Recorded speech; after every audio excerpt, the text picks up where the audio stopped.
coming up on the Lead Ministry Podcast. If you're just relationship, you're just a cheerleader. You're just a cheerleader. You're just rah on the sideline. And sometimes people need a cheerleader. There's nothing wrong with being a cheerleader. But what they really need from you and what you can bring that not many others can bring is specific coaching. Now your host, Josh Denhart. Hey everybody, welcome back to another episode of the Lead Ministry Podcast. We are deep into the month of September. We are talking about retention, how you can retain volunteers. Hey, listen, if you don't keep the good ones that God has already given you, you're going to be on the recruiting hamster wheel, and ain't nobody got time for that. So we're talking about how to keep people, how to retain people. And today's a special one. But first, we got to define what kind of team you're leading. I think this is going to be very, very insightful. Got our friend, Mr. Vance Martin. Welcome back, buddy. Thanks, man. Great to be back with you. Always a good day when I get to be on a podcast with my buddy Josh. You bet, man. I'm excited. And so Vance, of course, hails from the Slingshot Group. They are a headhunting group. They are a matchmaking service that finds good candidates in good churches and puts them together to make kingdom benefits. Well, Vance, we're talking today. I'm excited about this. We're talking on the podcast about what every team needs from their leader. That's right. If you're going to keep people, you got to be the type of leader that people don't want to escape from.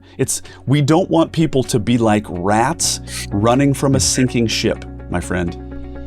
I want to take a quick pause from the podcast and have you think about all of the random content you scroll past online all the time. Now, I want you to imagine if all of that content was actually super organized into a plan for your ministry. Well, that's the Lead Ministry membership. For the price of just a few cups of coffee, just $27.95 a month, you get podcasts, podcast extra, webinars with all kinds of additional resources. Now, you want the full library? At just $47.95 a month, you can unlock 12 full-length courses, plus 250 short coaching videos. Now listen, if you want the entire thing and you want to have a coach walk beside you, you can get that as well. We have a wonderful coaching program that takes you deeper and has you walk through your ministry life with a Lead Ministry certified coach. It's a ministry training plan on demand, just like Netflix. But actually, it helps you to grow your church. So pick up your plan at leadministry.com. Yeah. They say that, and I think I've probably experienced this. People don't quit jobs, they quit bosses. That's exactly and right. The same goes for volunteers. More than likely, they're not quitting being a volunteer because they don't like the role that they're in as a volunteer. It's because of you. It might be because of you. That's right. Yeah. I've said it I couldn't agree more. I've said it many, many, many times. People don't quit ministries, people quit leaders. And then that begs the question, what does every team need from their leader? Therefore, be that kind of leader. But before we get into it, we always try to define it, develop it, and then do it. Those are our three big buckets. It's kind of some mental scaffolding for the listeners out there. Make sense of the content. Well, big bucket number one, defining it. What kind of team do you lead? Now, a lot of people, Vance, they don't understand that we do this not only as a podcast audio thing, but we also have YouTube, and people can watch this. There's a video. We got great graphics, and this is a good little graphic. It is a chart. Now, on the x-axis, that's going horizontally like the horizon for those who are only listening. We're talking about results. Am I right, Vance? That's right. Yes. Results, yes. You got relationship versus results. So relationship is across the bottom. It's the x-axis, and the y up and down axis is relationships. Well, watch this. If you have super high relationships, but you really aren't even trying for results, you've termed this as a small group. That's right. Yeah, there's no purpose. You're not getting anything done.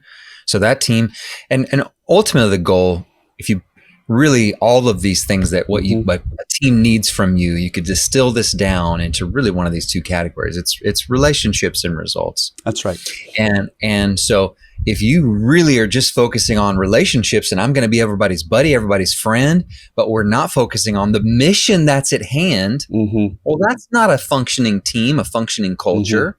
That's just a small group. But there's nothing wrong with a small group that has a purpose. Yeah. But that's not our purpose. Yes.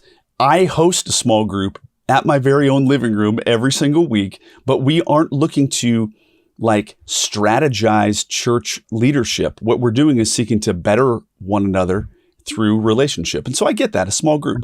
You've got super high on the relationship side, but you're not really seeking to get anything done. Now, if you have low relationships and you aren't really getting anything done, you are now talking about a category of independent contractors. So talk to us about this. Yeah. So if you think about this is a team that is operating in silos. So there might be a lot of activity going on, a lot of busyness, but we're all going in different directions. We don't have a unified approach. There's no connectivity or connection with each other. There's no mutual feeling of I serve them, they serve me. It's I'm serving myself, and we really don't even know what direction we're going to. I might getting my own results, but as a team, we're not getting results. We're just independent contractors. Yes, yeah. And everybody is kind of an island unto themselves, and that's super low results. And you don't really have any relational capital with anybody. Now, let's move towards high relationships. Or wait, no, that's not right. Let's move to low relationships, but you're getting a bunch done. That's called a paid mercenary. Paid mercenary. Now, you probably are, some of you might feel like you're on a staff team where you feel like, yeah, that's what I feel like. They pay me and getting a bunch done, but nobody cares about me. Yes. Your volunteers can feel like that too, where there's high results, there's high demands, but there's a vacuum of relationship. Terrible. It's just a group of hired guns. We're just bringing you in to accomplish this mission, but there's by the way, relationship. Let's say, because we're not paying our volunteers, but the concept still exists. You have been enlisted as an important person, but nobody really cares about you. Well, we use the term in church. You use this, and I know I have. It's an investment. Well, what are you investing? It's time and relationships. That's the currency. So in a way, yes, they're paid mercenaries, but we should be operating in the currency of relationships. Well, that's our currency. If you have high relationships, if you're really, really, really pouring into your team, you really care about them, you really know them, they know you, you will end up getting a lot done in a way, right? And that comes to being a thriving culture. So talk to us about that. So this is where those two things intersect, the high relationship, high results. We have a purpose. We have a symbiotic and healthy need and dependency for each other and our leader. We all have clear direction. We feel invested in. I know my purpose. I have clear direction. There's coaching. And so we're a thriving culture. And so in the big scheme of how all of this fits in is, okay, what every team needs from you. Well, the first thing that you need to understand is, do I actually have a team? Because every group of people, the people in your volunteer, you might not actually be a healthy team right now. You might be more of just independent contractors or a small group. So in a sense, Vance, what you're saying is, before we go any further, it comes down to like taking kind of a litmus test to find out like a little bit of stock of who are you right now. And then we would know how to move forward. Well, let's do that. So we kind of, everybody's looking at those 4 quadrants, and then what does every team need from its leader? Let's develop this a little bit deeper. Now, usually on the podcast, we talk about the development piece, and then we talk about doing it. Well, we're going to kind of combine those together. So there are 10 topics that we're going to hit. We're going to go through them in pretty rapid order, but then we're going to go, what is this thing? Let's develop it. And then we're going to say, here's how you can do it. So let's jump in. So communication. Poor communication is the single greatest contributor to frustration on a team. Couldn't agree more. Yeah. How many of us can think of either a leader, a boss, somebody that we were, what was the one thing that made us want to quit more than anything? It's when you're not included, you're not communicated to, when you're not brought in the loop, where things affect you and you didn't have a say in it. And now, this is not to say, especially with our volunteer teams, that we have to bring everybody in on every decision. No, we don't. But it's good and healthy communication in a way.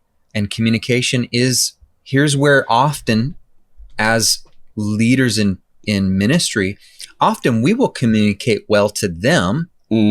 So we tell them and we keep them in the loop. We send them their text messages and we send them the emails, but there is not a full communication is two ways. And so good, healthy communication in a team is a leader needs to communicate, but also receive communication. And that's often where leaders, they'll first get to that level where I'm a good communicator. I've learned how to communicate out things.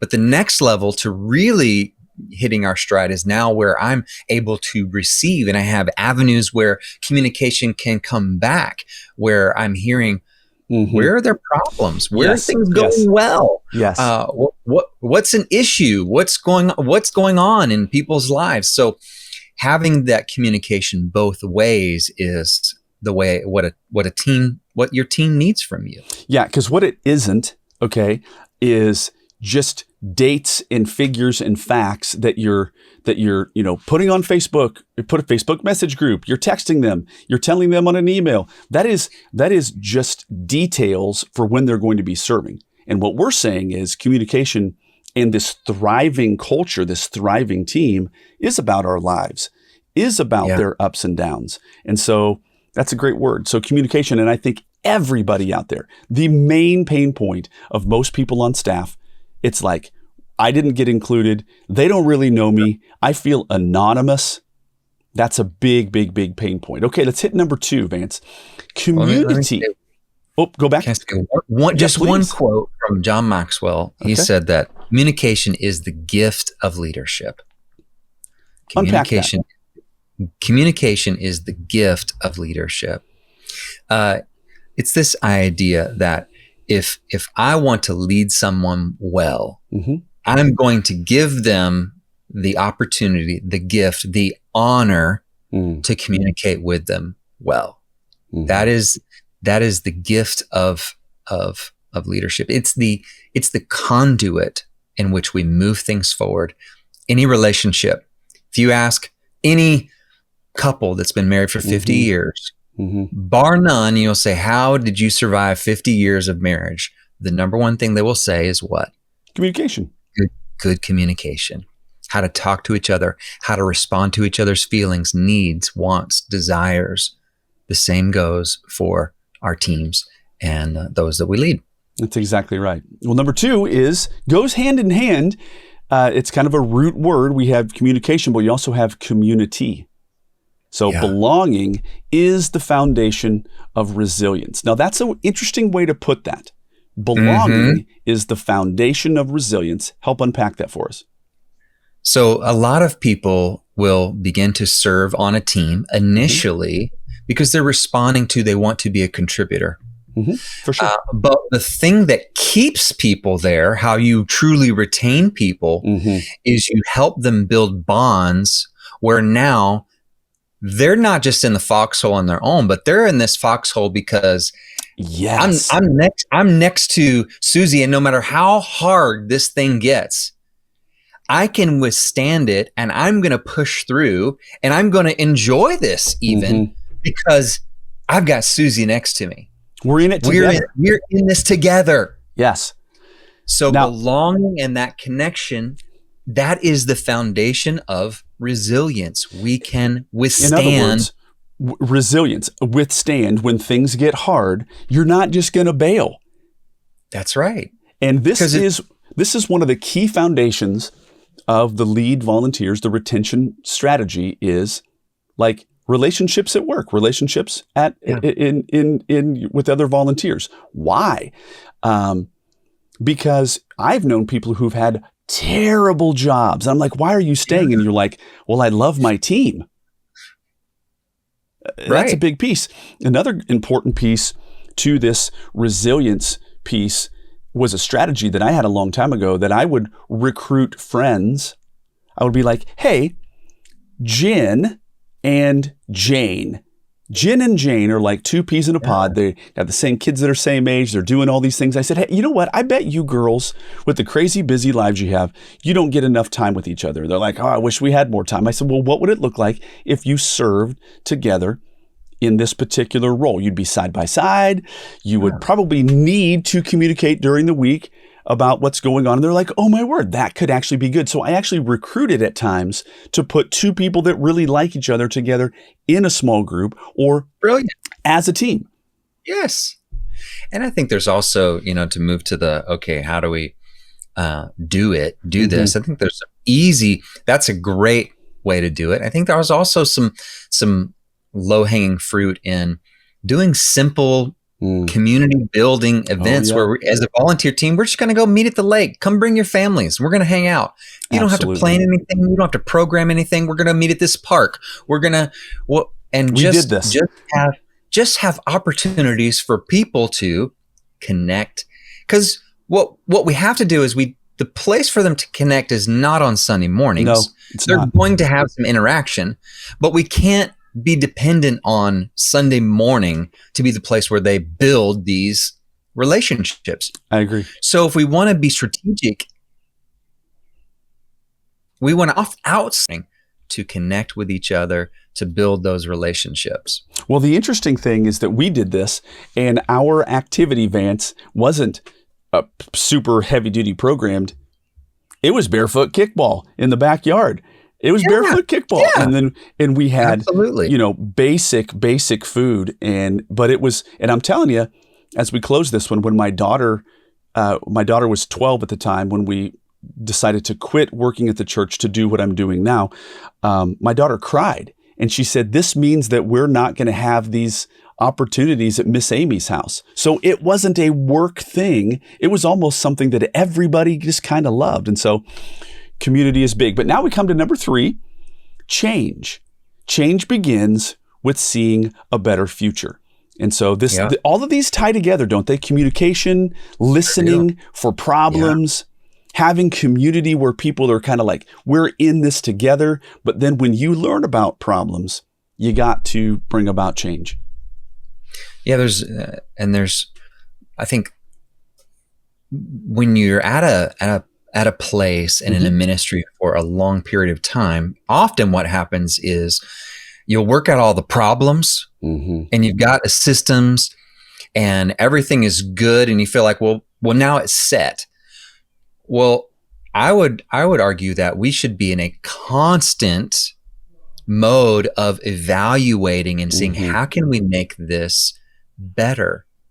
And so it's not just change for change's sake. So 1, we're going to change if there's a problem, but 2, we're going to change because we want to move from good to great or great to excellent. And we want to make things better. We're painting that picture of how many more families could we reach if we did this? What if we did that? Fine tuning.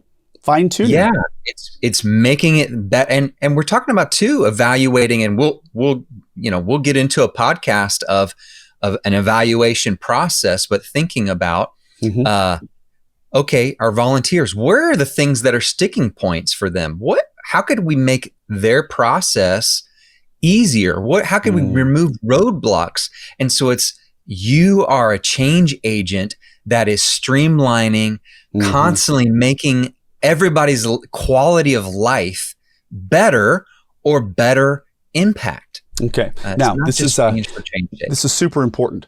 So we did some surveys one time and we found out that what we thought was hunky-dory in the nursery, they didn't have a voice, right? And so then I actually took a month or 6 weeks and I spent significant amount of time serving in that area. And then I would say, hey, what aren't we seeing?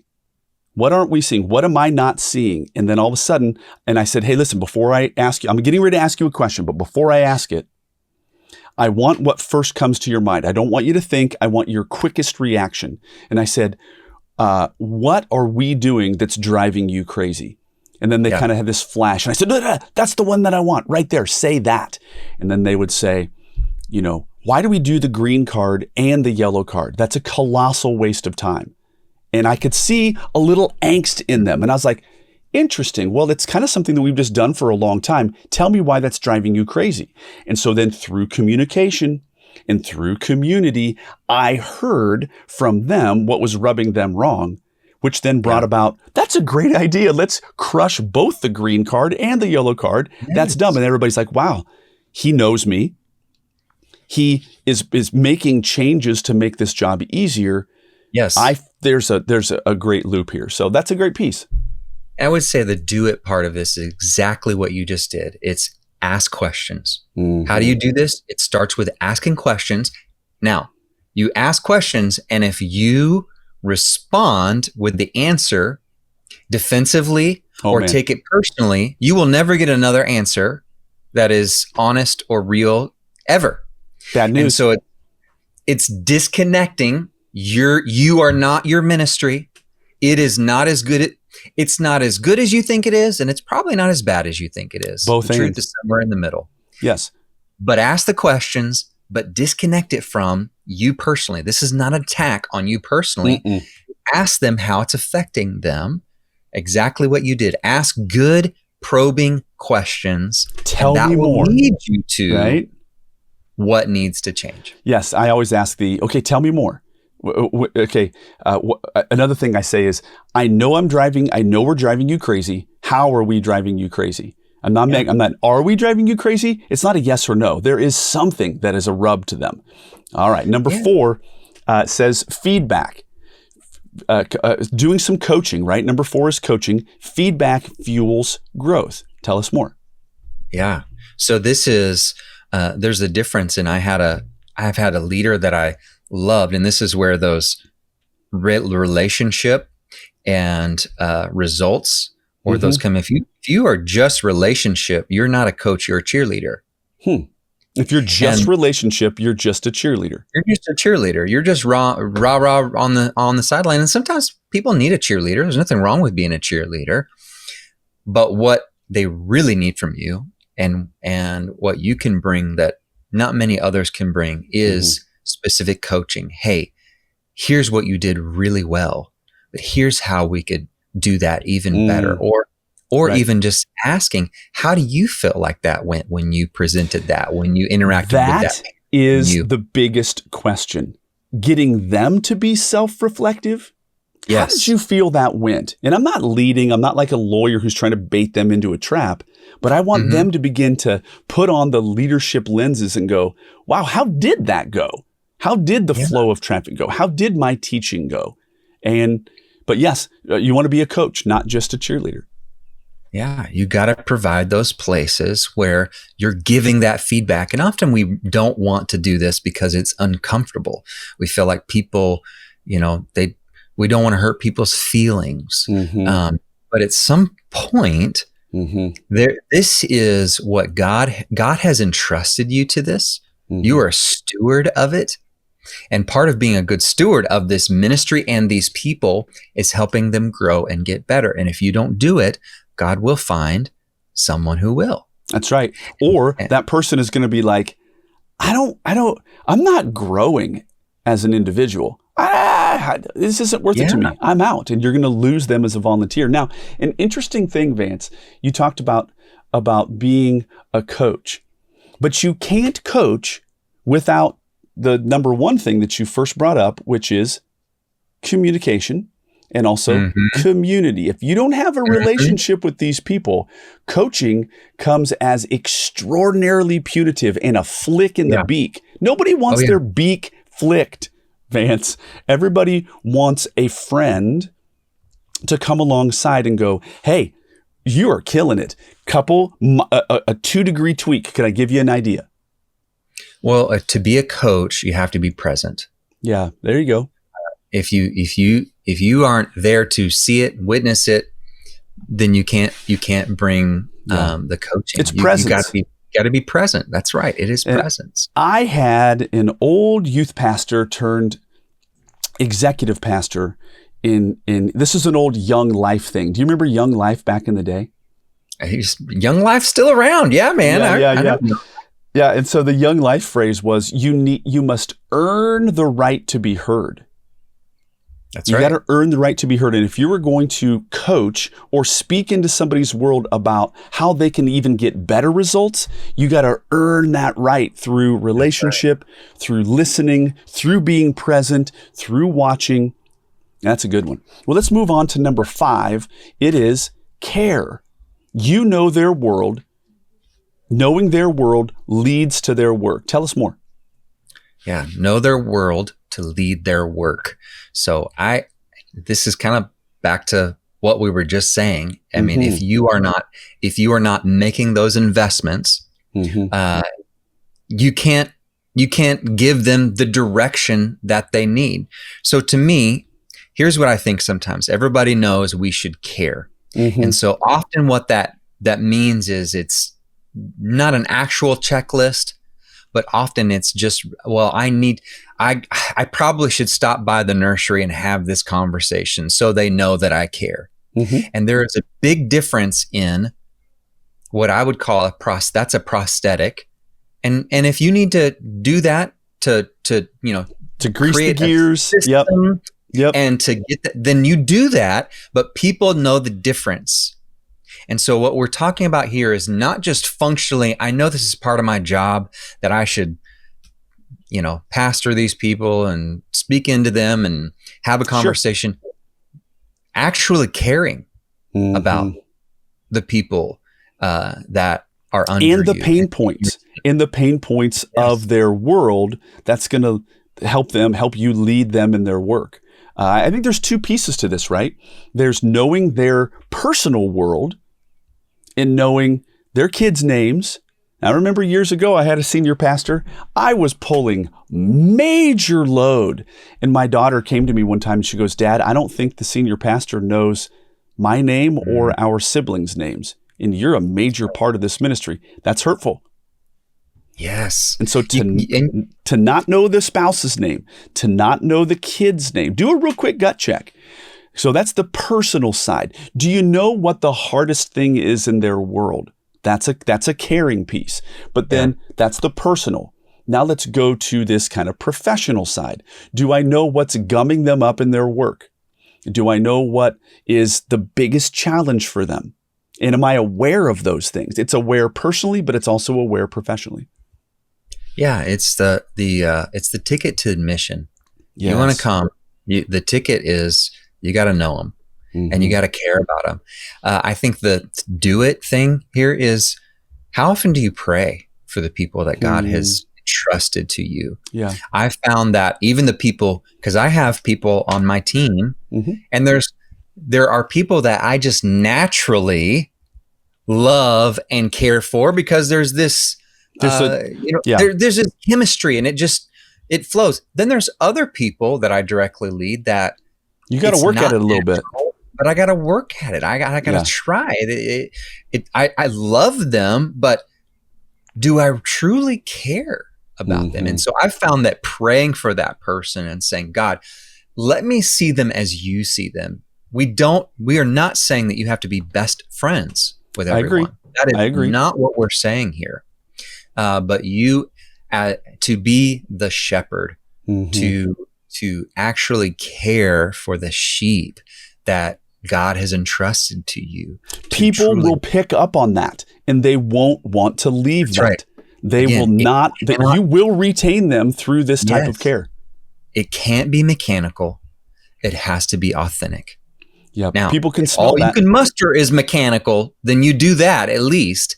But as a prosthetic arm is not as good as a real arm, but it's better than a nub.